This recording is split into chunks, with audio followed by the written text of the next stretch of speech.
Hello and welcome to Beth Rigby Interviews, where I speak to influential figures who have something to say about the world today and how it's changing. This week, I'm in conversation with the actor Liam Neeson.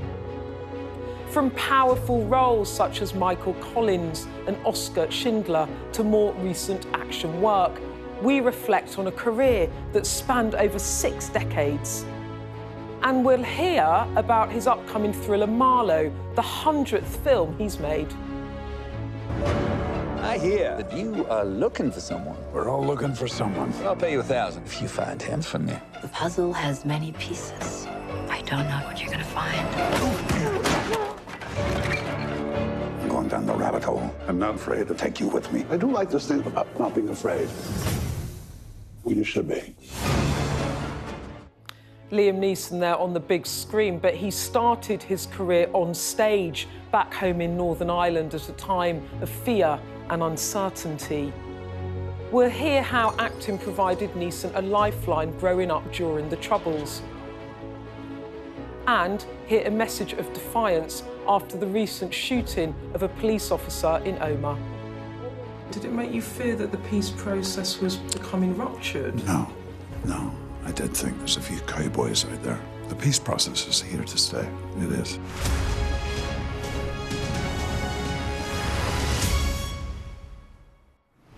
Lots more on that issue to come, including some interesting thoughts on the possibility of seeing a united Ireland in his lifetime. But I started with that major milestone in Neeson's career. Liam, we're speaking to you ahead of the release of Marlowe. It's your 100th film. You've clocked up more films than you've been alive, the years you've been alive. It's quite something. It's an incredible milestone for any actor. How does it feel to hit that number? Kind of unbelievable. You know, someone told me this a few months ago. You know, Marlowe, that's your 100th film. It says it couldn't be. It says, yeah, it is. And some nights I lie in bed and try and think of them, you know. I get to maybe 75, that's about it. So, there's a few documentaries in there too that I narrated. It is an incredible work rate though. Yeah, I guess it is. Look, I've been so lucky, seriously, from day one. And sometimes I nip myself because of my luck, you know. I'm going to get into your other films later, but just quickly, which of your 100, can you pick a favourite, or is that an impossible question? There's a few, and for different reasons, you know. Michael Collins, I'm still very attached to, not least because it took 12, 13 years for Neil Jordan to get the money to make it, because there was a war going on in the north of Ireland, you know. And Schindler's List too. Not so much for my acting, but I thought Stephen made quite an extraordinary film. Brilliant film. Really, really extraordinary. And The Grey, I finished one last year called Thug for a wonderful Norwegian director, Hans Peter Moland, whom I'd worked with before. I think that's going to be a good film. I'm a hitman who's suffering from a brain disease. The old days it was called being punchy, you know, boxers call it. So that was interesting to play, you know. Oh, it's incredible. I mean, it's incredible. But in your latest film, you play the character Philip Marlowe, and the famous detective created by Roman Chandler. And it's a character that's been played before by some big Hollywood greats, such as Humphrey Bogart. Do you look at how other people have done it while you prepare, or do you not do that? I've watched, in preparation I watched maybe, certainly more than 10 film noir movies. John Garfield, Alan Ladd, Mr. Bogart, of course, Robert Mitchum. Elliot Gould played an extraordinary one for 1973, The Long Goodbye. Robert Altman movie, terrific film. So I watched them for a bit of inspiration, and you know, Robert Mitchum played it as Robert Mitchum, and Bogart played it as Bogart. I thought, well, I'm going to play it as Liam Neeson. Why'd you raise the possibility that Peterson is alive when I so clearly saw him dead? Someone may have seen him recently in the street. And where was this, supposedly? I can't tell you. Goodbye, Mr. Marlowe. I'm sorry that it was ultimately uninteresting to talk to you. But I do like this thing that you have about not being afraid when you should be. I'll see myself out.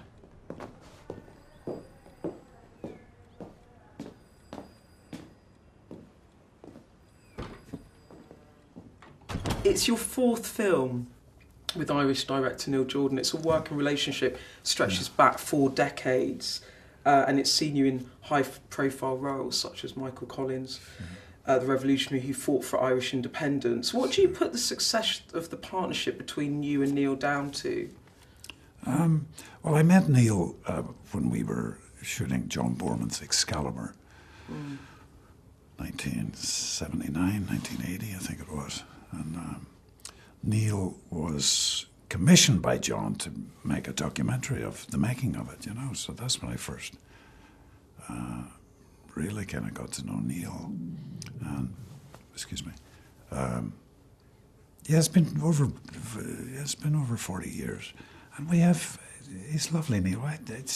We have a kind of shorthand language, you know. We don't intellectualize a part or a scene, you know. We just have a shorthand language. We just get on, and I think he's a remarkable director and a remarkable writer too, and quite a good jazz pianist as well. You know, we just get on. You know, I get him, I think, and I think he gets me. And he gets you, and that makes it work in terms of the writing and the parts and the way you put the films together. Yeah, I think so. Stephen has made 11, 12 films with Neil, you know. But 4, we're planning another one, hopefully, at the end of this year, about a fictitious escape from Rikers Island in New York, which is an infamous prison. In fact, it's so infamous they're going to knock it down, I believe, in the next 4 or 5 years.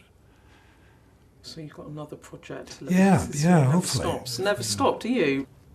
Going back to Schindler's List, which I mean, it won an Oscar. You were... 6 or 7? Yeah, it won Best Picture. And you were shortlisted, weren't you? You won an Oscar nomination for your performance. I was nominated, yeah. That must have felt great, huh? It did. Yeah, it did. I have thoughts about my own performance in that, but Stephen made an extraordinary film, I thought. But you've talked about it as a life-changing experience, that film. It was life-changing in lots of ways. And quite traumatising as well, you said. So you must have lived it a bit, no?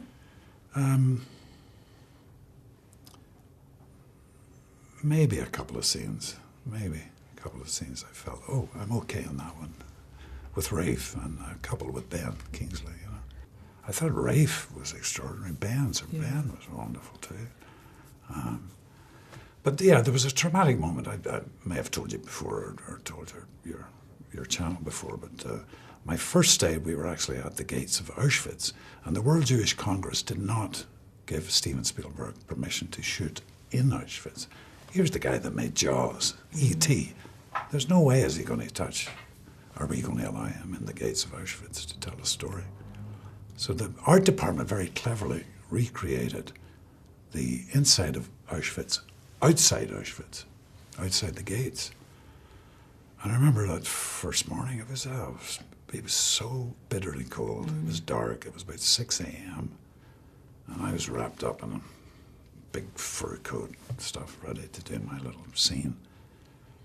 And I was outside the fencing, and I was looking at all the huts that are still there, you know. And Branko Lustig, God rest him, he's dead now, but he was one of the producers, and he came up and said, "How are you feeling?" I said, "Yeah, I'm okay, Branko. Yeah, a little bit cold, but you know." And we were looking at the huts, and he pointed to a hut. He said, "That's the hut I was in." I said, "What?" He said, "Yeah, that's the hut I was in when I was 5, 6 years of age. I lost it. My knees just went, you know. This is real, you know." It was traumatic. For me it was, yeah. I thought, oh my God, my heart started pumping, you know. But I mean, that's awful story, and that that must have been hard to And I'd never, for Schindler's List, I didn't want to read. There's so many books written on the Holocaust, you know. I avoided them because in those years, this character may not have known about that stuff, you know. And after the film wrapped, I still read Holocaust literature, you know. There's so much. But then I didn't. But that film it still has a vital message for today, doesn't it? I think it does. You know, at a time when far-right ideologies appear to be on the rise once more, it's a very pertinent film. Absolutely. That tells the story, or one of the many stories of the Holocaust, in a way that is accessible to people and endures, right? So. Sure. Yeah. I mean, this Vladimir Putin guy is like evil personified. I think. I really do believe that. We all have to be on our. We all have to watch people like that. But Putin is, he's evil. Evil. You started your acting career on stage back home in Northern Ireland, Sure, yeah. And you performed during the Troubles. You lived through Bloody Sunday. Sure. What was that experience like? It was, I'll tell you, I'll be very honest, it was a mixture of joy, at getting to become a professional actor, and to be working at the Lyric Theatre in Belfast. And those days we were doing a play every 4 weeks, you know. And but there were a couple of nights where the theatre would get a telephone call and to be told there's a bomb, and we'd have to go out onto the street with the audience, and the soldiers came in and searched, and after maybe an hour say, okay, you can go back in again. So we'd go in and resume the play. That happened twice when I was there. So it was dangerous, but I guess because of my age and because I loved what I was doing, I was just in a bubble. And presumably you know because you grew up in that atmosphere of violence, you were. It was just something you lived with. We did, and there was an army barracks at the end of the street too, and was used to hearing gunshots on a Saturday. The troops were practicing on the rifle range, you know. Yeah, when I look back on it, I think, my gosh. And hitchhiking. When I was working in this bottling plant in my hometown, I used to hitchhike up to Belfast 2-3 times a week to rehearse a play. I mean, crazy. Just crazy. But I was in that youthful bubble that I'm going to be all right, you know. For Ulster, it's been 5 years of funerals. This one was for 2 Protestant brothers killed in a week when there were no less than 10 sectarian murders. On the last Sunday in January, Catholic civil rights marchers defied a government ban on parades and came into violent conflict with British troops in the centre of Londonderry.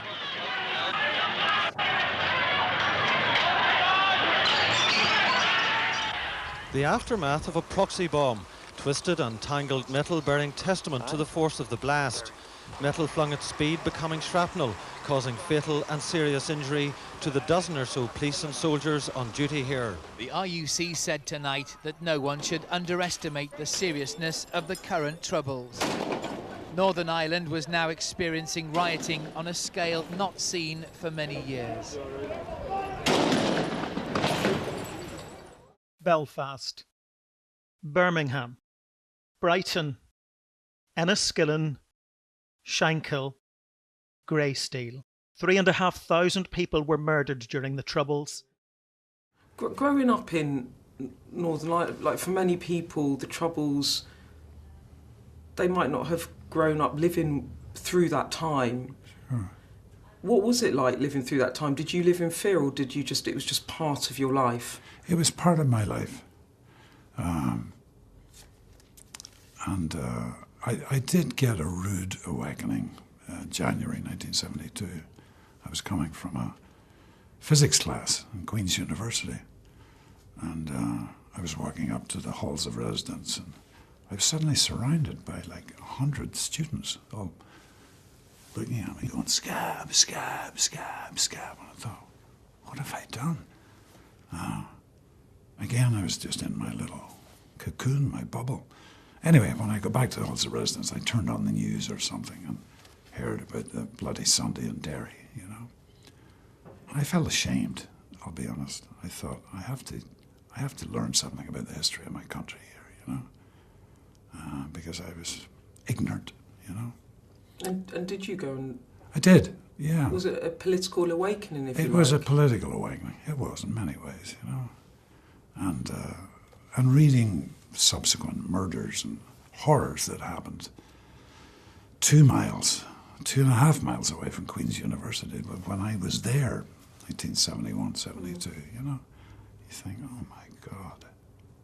And you've actually... But Good Friday Agreement, 25 years, and that was Northern Ireland, and for bitter, bitter enemies to ultimately come together and make an agreement with the help of America, of course, the Clintons. It is quite an extraordinary achievement, you know. They had talked through the night in 1998. An unthinkable compromise hung in the balance. I'm pleased to announce that the two governments and the political parties of Northern Ireland have reached agreement.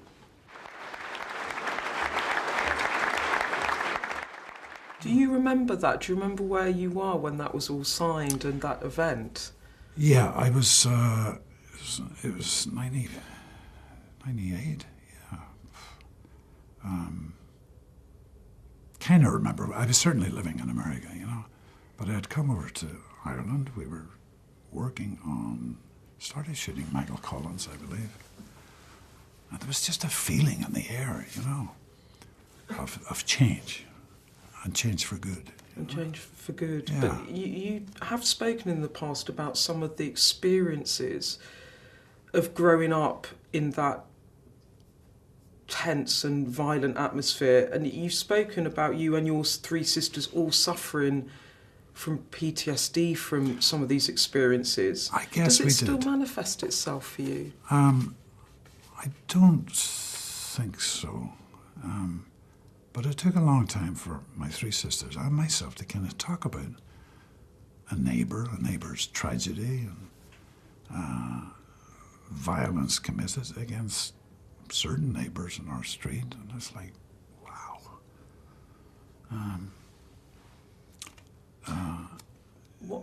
But I think we did. My sisters and I both did suffer from PTSD, I think, yeah. Because you were Catholic, sure. You were growing up in a Protestant part of town. But it was there was no reflection of that in my life, you know. There really wasn't. I had a good schooling. I was very aware of an us and them situation, you know. Certainly when it came to the 12th of July and orange marches and stuff like that. But as a kid, we joined in them, you know. It was a fun day, you know. Kind of reminds me, actually, of Derry Girls, that TV show. These kids growing up and being youthful and talking about boys and girls and the way teenagers do, you know, and yet surrounded by this violence. Army trucks and bombs going off and stuff. And it's quite a remarkable show. And my sisters and I were kind of in that boat too, I think. I was saved because, I had no interest in joining. I knew nothing about the politics, but I was an amateur boxer, did plays at school. That kept me out of trouble, you know. It was your escapism, or it just kept you off the streets and it kept you away from getting drawn into... Yeah, it certainly did, yeah. And many boxing events, tournaments I had, I know some of those kids from Belfast are no longer with us because they died tragically in the Troubles, you know. I can think of 3 or 4 of them, you know. But you did, I mean, that wasn't your life, and you... It wasn't my life, no. You had these two passions, and one of them you've turned into an incredibly successful career. And you just talked about the Good Friday Agreement and the 25th anniversary, and, you know, President Biden, we think, is going to come is going to come over to mark this really important anniversary. But last month, the Northern Ireland police officer John Caldwell was shot in Omagh. It happened in front of children. Yes, I know. What did you think of it? Did it make you fear that the peace process was becoming ruptured? No. I did think there's a few cowboys out there still want to believe in the old IRA or what have you, you know. The peace process is here to stay. It is. Everybody wants it. Certainly in the north of Ireland. But you always get that, don't you? You always get a few cowboys, you know? You do, but I wonder too whether, what you think about this, whether some of the, Brexit and some of the tensions around post-Brexit trading in Northern Ireland and some of the divisions that all caused or brought things to bubble up to the surface again. Do you ever think sort of UK politicians, our own politicians, have been responsible for stoking divisions?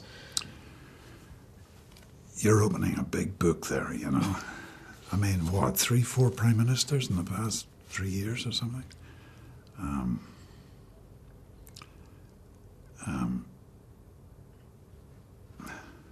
I don't know where to begin with that one. I try and follow what's happening politically, and I'm from the north of Ireland, of course, very proud to be from there, because I think it gave me a work ethic too. Protestants and Catholics, there's a wonderful thing about Northern Irish people. They do have this wonderful work ethic, you know. But on the world stage, when you see what's happening in Ukraine and stuff, and there's a politician talking about we have to get our sausages in from Britain into Belfast, it's like, oh, come on, seriously, is this where we're at? There are bigger things. There's bigger things, but I know the sausages are important in the scheme of things, and it's being resolved. Well, yeah, and hopefully the power sharing arrangement will get going again in Stormont, because it's important, isn't it? They have to get back to work. Yeah. They're representing the people of the north of Ireland. Get back to work. You're drawing the salary still. I'd move on from this, but just one more thing. Do you think, I know you've lived in America for a long time, but when you go home, can you imagine Ireland reuniting, the reunification of Ireland in your lifetime, or do you think... I think it'll happen.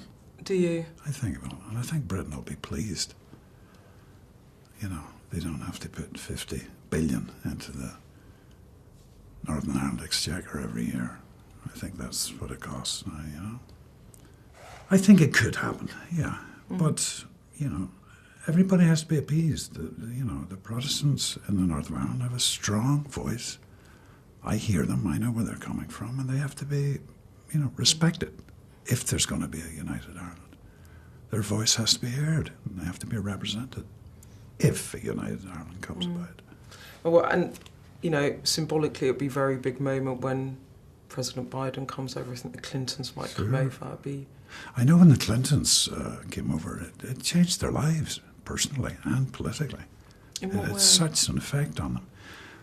Walking up the Shankill Road, holding hands, and seeing how the people were joyous that they were being seen on the world stage. Protestants and Catholics, and it was momentous. I know that for a fact from the Clintons. Have they talked to you about that? I spoke to President Bill, Yeah. A number of years ago, yeah. It had a big effect on them,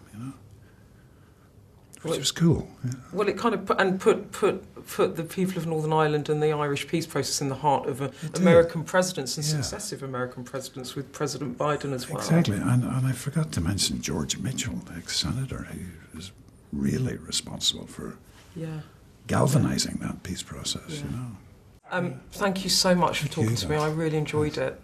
Likewise. Liam Neeson there on his career in film. Well, I hope you enjoyed this week's conversation as much as I did. And if you scan this QR code on screen now, you can watch all of our interviews online and all the previous episodes of the show. And if you scan the QR code on screen now, you can listen to the Beth Rigby Interviews podcast. Each week, I take a look at the highlights of my interviews, and there's some extra bits and pieces in there too. This week, we're talking about the budget. That's on the Sky News app or wherever you get your podcasts. Well, that's all for today's show. Thank you to my guest, Liam Neeson, and thank you for watching.